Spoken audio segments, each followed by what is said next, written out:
What's up, guys? It's KELLS. Oh my god, I always say this, I haven't done a serious commentary in a long time, blah blah blah. I really haven't, though. I mean, that last one was about asking your parents for money and stuff like that. So, if you guys seriously have some topics that you want me to cover, anything, it could be anything, relationships, and I don't know, problems within your family, your friends, or a group of people you're around, or even if your pet just died or something like that, like, it could be any topic. I mean, not like one that I'm not gonna bullshit something I don't know about, so just type in the comment box like a specific topic that you would love to hear me cover, and I'll let you know if I will or if I won't. So yeah, I do have a topic with some beast-ass freaking Tomb Raider gameplay. I fucking love this game. This game is so fun. I'm so happy to be playing different kinds of games. So you guys will be seeing that from me a lot more. Alright, so my topic basically is everything and everyone eventually dies. Yeah, that's really depressing, and that's a horrible thing to think about sometimes, especially when you don't want to accept the fact that maybe your pet is going to die, or that your parents are going to die, or your loved one, stuff like that. It's horrible. I know it's a sad ass topic, it's depressing or whatever, but I'm here to bring a positive outlook to that horrible idea and the horrible truth. So I'm guessing some of you guys have pets, right? I'm gonna start with pets. I have an amazing bunny. His name is Cubby, as some of you guys may know, and he's doing amazing from the surgery. He's pooping a lot more, and he's more healthy, eating a lot of hay and such, and he's coming out of his cage and playing more. So I love my bunny Cubby, and I'm sure you guys love the pets that you have or maybe previously had. And the whole idea is that they're gonna die eventually, right? You love your pet, Cubby's gonna die someday, as much as I don't even want to think about that. But you have to accept the fact that your pet is going to die, which means that it's better to spend time with your pet that you love and to do everything that you can with that pet and love it. It's better to have love that person or that pet or anything that you love. It's better to experience that love than to cower away and not love that person or not love your pet or that thing because you want to avoid the pain and the grief of loss.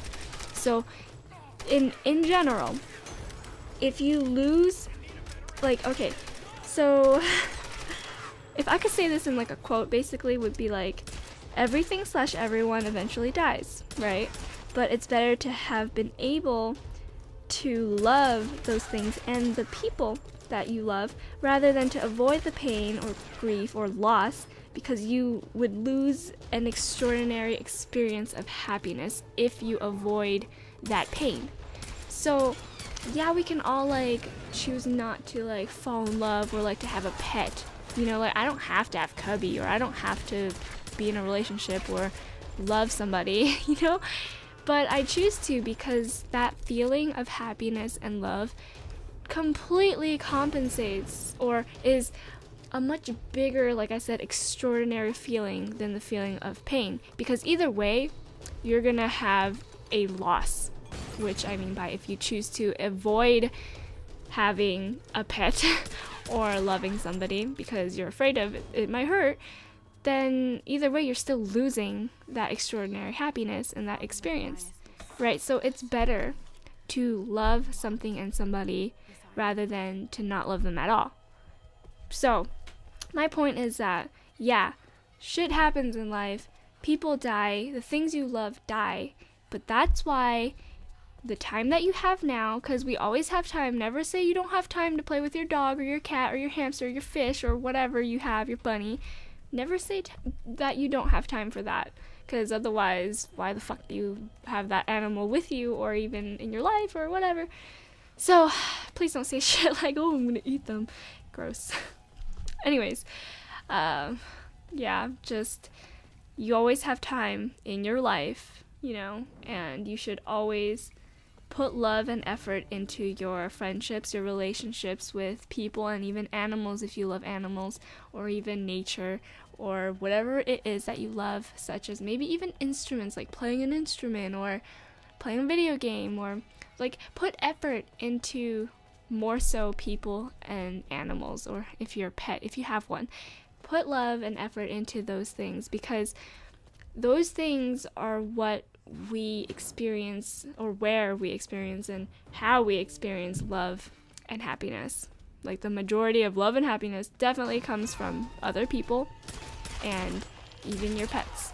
So personally, those two are super important to me, and I would just honestly like to share that, because it's not often that you're gonna have that one best friend that is like just completely understanding and everything that you want in a friend, or even in a significant other. Or it's not often that your dog talks to you or listens to you, or I don't know, so something crazy. So cherish those times, of course. Cherish those people, animals, whatever, anything.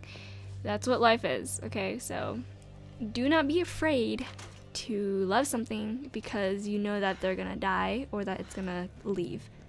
Okay, the moral of this is that the experience of that happiness and love is worthwhile. So you guys gotta experience it, and do not hide and cower behind yourself and be like, I can't. Like, no, gotta do it, man. You have that one fucking life. So please try that, Thanks for listening. This isn't gonna be the long ass commentary type thing. I just figured that I'm gonna start getting straight to my point, maybe give you a little example, of course, and then just bam, that's my commentary. So that I know some people have a short attention span, so you don't want to listen to the whole thing. So yeah, I'm just gonna end it here, but sometimes I will talk for the longest time ever, like I am right now. Oh my god. Okay, thank you so much for watching and listening, guys. Peace out, Girl Scouts.